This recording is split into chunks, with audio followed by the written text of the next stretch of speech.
এরপর হাদিসের দিকে যদি আমরা তাকাই তাহলে সেখানেও আমরা দেখতে পাবো রাসূলুল্লাহ সাল্লাল্লাহু আলাইহি সাল্লাম নিজেকে বান্দা হিসেবে পরিচয় দিতেন। মুহতারাম হাজরিন, আল্লাহ নবী সাল্লাল্লাহু আলাইহি ওয়াসাল্লাম নিষ্পাপ মাসুম, তার কোনো গুনাহ নেই। এরপরেও রাসূলুল্লাহ সাল্লাল্লাহু আলাইহি ওয়াসাল্লাম অনেক বেশি নফল ইবাদত করতেন। এত লম্বা লম্বা সময় দাঁড়িয়ে নফল নামাজ পড়তেন যে রাসূলুল্লাহ সাল্লাল্লাহু আলাইহি ওয়াসাল্লামের পা মুবারক ফুলে যেত। আমাদের মধ্যে এখন নফল নামাজের গুরুত্ব একদম কমেই গেছে বললে চলে, নফল নামাজের গুরুত্ব নেই। মনে করেন আপনি একটা কোম্পানিতে চাকরি করেন, সেই কোম্পানির নির্দিষ্ট সময় হচ্ছে আপনি 7-8 ঘন্টা আপনি চাকরি করেন, কোম্পানির নির্দিষ্ট টাইম, এই সময় আপনি চাকরি করেন। তো এই সময়টা যদি আপনি চাকরি করেন আপনি বেতন পাবেন, এটা ঠিক। কিন্তু আপনি যদি এই সময়টার পরেও কোম্পানির কোনো কল্যাণমূলক কাজ করেন, কোম্পানির জন্য আন্তরিকতা দেখান, তাহলে কোম্পানির মালিকের সাথে আপনার একটা ঘনিষ্ঠ সম্পর্ক হয়ে যাবে না? সে যদি জানতে পারে, হয়ে যাবে না? তো আমাদের ক্ষেত্রে ইবাদতের ক্ষেত্রে বিষয়টা এমন, আমরা ফরজ ইবাদতগুলো করি, এটা আমাদের জন্য নির্দিষ্ট করতেই হবে, না করলে আমাদের গুনাহ হবে।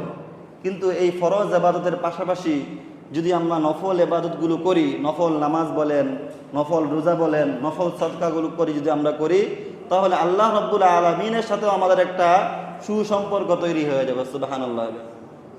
রাসূলুল্লাহ সাল্লাল্লাহু আলাইহি ওয়াসাল্লাম হাদিসে পাকের মধ্যে বলেন যে বান্দা নফল ইবাদতের মাধ্যমে আল্লাহ তাআলার এতটা নিকটবর্তী হয় যে আল্লাহ পাক বলেছেন, কুনতু সামউহু আল্লাযী ইয়াসমাউ বিহি। বান্দা যখন নফল ইবাদত করতে থাকে আল্লাহ পাক বলেন আমি তার কান হয়ে যাই, যে কান দিয়ে সে শ্রবণ করে। সুবহানাল্লাহ বিহামদি। ওয়া বাসারুহু আল্লাযী ইউবসিরু বিহি। আমি তার চোখ হয়ে যায়, যে চোখ দিয়ে সে দেখে। ওয়া ইয়াদুহু আল্লাযী ইয়াবতিশু বিহি। আমি তার হাত হয়ে যাই, যে হাত দিয়ে সে ধরে। ওয়া রিজলুহু আল্লাযী ইয়ামশি বিহি।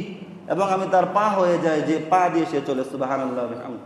এর মানে কি? এর মানে হচ্ছে মুহাদ্দিসিনে কেরাম এই হাদিসের ব্যাখ্যা করতে গিয়ে বলেছেন, আল্লাহ পাক যে বললেন আমি তার হাত হয়ে যাই, তার চোখ হয়ে যাই, তার কান হয়ে যায়, এর মানে হচ্ছে ওই বান্দা হাতের মাধ্যমে আল্লাহ পাকের কোনো নাফরমানি সে করতে পারে না, চোখের মাধ্যমে সে আল্লাহর কোনো নাফরমানি করতে পারে না, কানের মাধ্যমে সে আল্লাহ তাআলার কোনো নাফরমানি করতে পারে না, পায়ের মাধ্যমে সে আল্লাহ তাআলার কোনো নাফরমানি করতে পারে না। আল্লাহ রাব্বুল আলামিন তাকে নাফরমানি থেকে হেফাজত ফরমান। সুবহানাল্লাহ বিহামদি।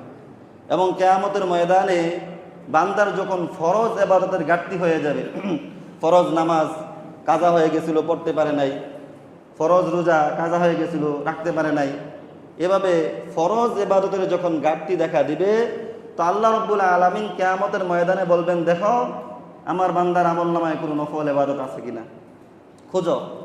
ফেরেশতাদেরকে বলবেন। তো ফেরেশতারা যখন দেখবে যে নফল ইবাদত আছে, তো আল্লাহ রাব্বুল আলামিন বান্দার ফরজ ইবাদতের ঘাটতিগুলো নফল ইবাদত দিয়ে আল্লাহ তাআলা পরিপূর্ণ করে তাকে জান্নাত দিয়ে দিবেন। আর যদি তার নফল ইবাদত না থাকে তাহলে তার ফরজের ঘাটতি পূরণ করার কোনো রাস্তা নেই। মুহতারাম হাজিরিন, বলতেছিলাম রাসূল পাক সাল্লাল্লাহু আলাইহি ওয়াসাল্লাম নফল ইবাদতের অনেক বেশি গুরুত্ব দিতেন। তো রাসূল পাক সাল্লাল্লাহু আলাইহি ওয়াসাল্লাম দাঁড়িয়ে দাঁড়িয়ে এত লম্বা সময় নামাজ পড়তেন যে পা মুবারক ফুলে যেত। আম্মা জান আয়েশা রাদিয়াল্লাহু তাআলা আনহা রাসূলুল্লাহ সাল্লাল্লাহু আলাইহি ওয়াসাল্লামকে বললেন, ইয়া রাসূলুল্লাহ, আপনাকে তো আল্লাহ তাআলা মাফ করে দিয়েছেন, আপনার সামান্য ত্রুটি বিচ্যুতিও আল্লাহ ক্ষমা করে দিয়েছেন, আপনার পূর্বপরের কোনো গুনাহ নেই, তারপরেও আপনি এত লম্বা লম্বা নফল নামাজ কেন আদায় করেন? আল্লাহর নবী বললেন, আয়েশা রে, আফালা কুনা আবদান শাকুরা, আমি কি আল্লাহ পাকের শুকরগুজার বান্দায় পরিণত হব না? সুবহানাল্লাহ বিহামদি। তাহলে এই হাদিসের মধ্যে রাসূলুল্লাহ সাল্লাল্লাহু আলাইহি সাল্লাম নিজেকে বান্দা পরিচয় দিয়েছেন। সুবহানাল্লাহ বিহামদি। তাহলে রাসূলদের ব্যাপারে দ্বিতীয় আকীদা আমাদের যেটা রাখতে হবে, সমস্ত আম্বিয়া আলাইহিস সালাতু ওয়াস সালাম আল্লাহ পাকের বান্দা।